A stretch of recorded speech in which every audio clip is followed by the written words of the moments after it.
They're really booting you out? Over a Facebook post?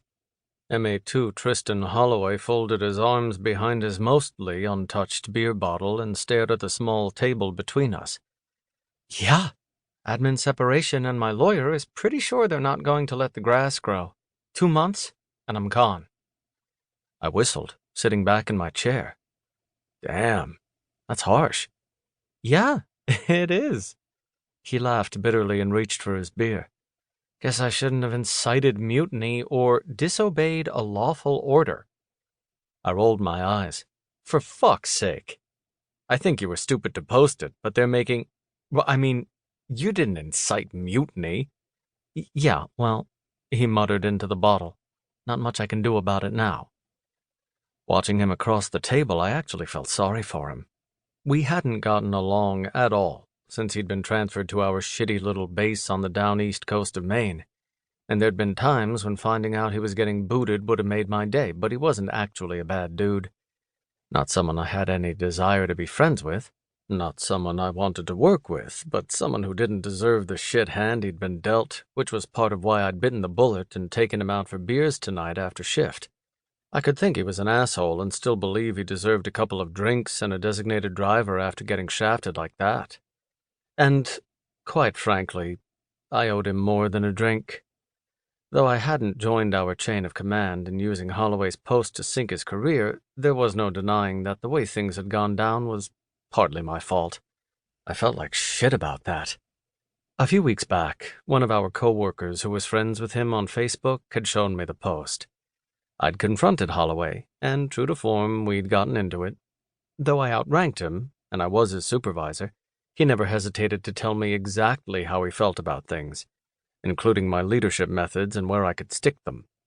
I'd never escalated that to our chiefs or made a big thing out of it because I'd always assumed he was one of those E5s who'd been left jaded by his time at sea and in combat.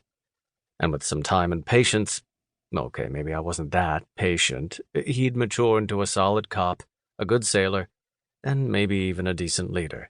I just had to keep at him and hope his mouth didn't get him in trouble with our upper chain of command, which it had.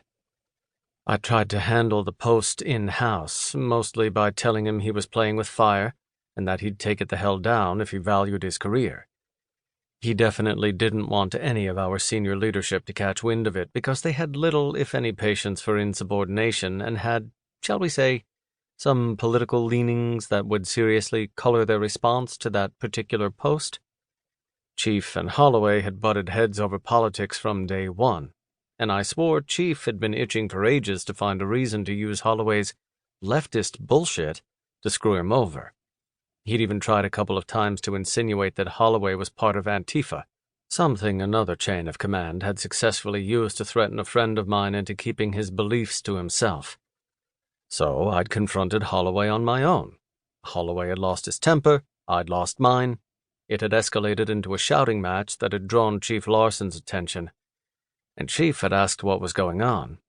That had led to Chief seeing the post in question, and suddenly the whole thing was yanked out of my hands. The response spearheaded by someone who was bound and determined to make an example out of Holloway. Our senior chief, master chief, XO, and CO had all had the same reaction, and with a single Facebook post, Holloway had bought himself a one-way ticket to Captain's Mast. Now, because I hadn't been able to keep a cool head, talk sense into Holloway, and keep the situation out of sight, he was fucked. Yeah, he'd been stupid, posting publicly about some of the failings of military leadership, including some of the leaders way on high, and urging those on deployment to push back against orders to effectively commit war crimes.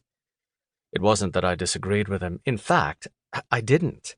Every word he'd written was absolutely right. The problem was that we all knew damn well that the military valued our freedom of speech about as much as they valued our need for sleep. You either towed the line, or you got the toe of someone's boot in your ass, and that was what had happened to Holloway. I had to admit it made me feel a little sick, having just re-enlisted and now seeing what happened when a sailor publicly said, "Hey guys, remember you swore an oath to the Constitution and you're required by the UCMJ to disobey unlawful orders?"